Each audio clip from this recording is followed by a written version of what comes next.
வணக்கம் நண்பர்களே, ஃபிட்னஸ் பயணத்தில் இன்னைக்கு டே 4 ஆஃப் த பிளாக். இன்னைக்கு என் டோலி நம்பர் வேறு இன்னைக்கு ஒரு ஷாப்பிங் போகலாம், நீ வா அப்படி சொல்லியிருந்தான் வண்டி எடுத்துட்டு. சரி ரைட்டு, நம்மளுக்கும் 1-2 ஃபிட்னஸ் தேவையான உணவுகள்லாம் வாங்க வேண்டியிருக்கு அப்படி சொல்லிட்டு இன்னைக்கு மூளை கலக்கி நட்டு போல்ட்டு எல்லாத்தையும் வாங்கலாம்னு சொல்லி வந்தாச்சு. அதெல்லாம் வாங்கி போட்டுட்டு அப்படியே நான் வந்து குழம்பிக்கிட்டே கிடந்தேன். என்னையா நான் வந்து ஒர்க் அவுட் பண்ணிட்டு இருக்கேன், 1.5 மாசமா ஜிம்முக்கு வரேன், மசிலே வைக்க மாட்டேங்குது, கடுப்பாகுது, என்னையா இப்படி ஸ்ட்ரென்த்து மட்டும் தான் ஏறுது அப்படி சொல்லி குழம்பிட்டே இருந்தேன். அதுக்கு நீங்கள் கொஞ்சம் நல்லா டயட்லாம் ஃபாலோ பண்ணணும், நிறைய ப்ரோட்டீன் வேறு எடுக்குன்னு சொன்னான்.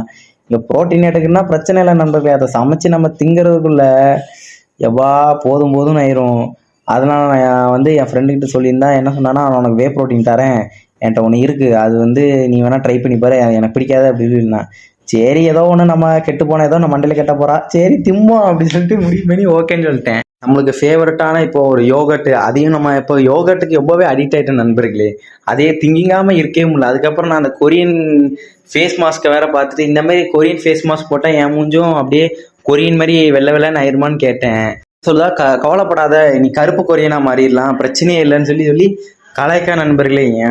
ஏன் ரைட்டு, நீ என்னமோ சொல்லிட்டு போ, எனக்கு தேவையான ஓட்ஸு அதெல்லாம் போய் வாங்க போகிறேன்னு சொல்லிட்டு நான் எனக்கு தேவையான ஓட்ஸு, அப்புறம் பீனட் பட்ரு, அப்புறம் இங்கே வேற ஒரு ஐஸ்கிரீம் வேறு போட்டிருந்தானுங்க. சரி நீ என்னை கலாய்ச்சதுக்கு மரியாதை எனக்கு இந்த ஐஸ்கிரீம் வாங்கிட்டா இல்லை மண்டையை உடச்சிடுன்னு சொன்னேன். சரி ரைட்டு, இந்த வாங்கி சாப்பிட்டுக்கோ சொல்லி வாங்கி கொடுத்துட்டா. சாப்பிட்டு முடிச்சப்பறம் தான் நான் வச்சு, ஐயோ நம்ம செண்டு வேற வாங்க மறந்துட்டோமே, நம்மளுக்கு வேற நிறைய தேவைப்படுன்னு சொல்லி உள்ளே போய் பார்த்தேன். அங்கே ஒன்றும் பெருசாகவும் நல்லாவும் இல்லை. அதுக்கப்புறம் அங்கேருந்து ஏதோ ஸ்க்ரூ போல்ட்டு எடுத்து விளாண்டுட்டு அப்புறம் பாலை வச்சு விளாண்டுட்டு இருந்தேன். பாலை உடச்சேன்னா அப்புறம் நான் காசு தர மாட்டேன்னு சொல்லி பிளாக்மெயில் பண்ணேன். சரி ரைட்டு சொல்லி கையில் காசு வேற இல்லை. அதுக்கப்புறம் நம்ம கடையில் தூக்க விட்டுருவோம் சொல்லிட்டு நான் அதை வச்சுட்டு இன்னைக்கான பிளாக் முடிச்சது. பாய்.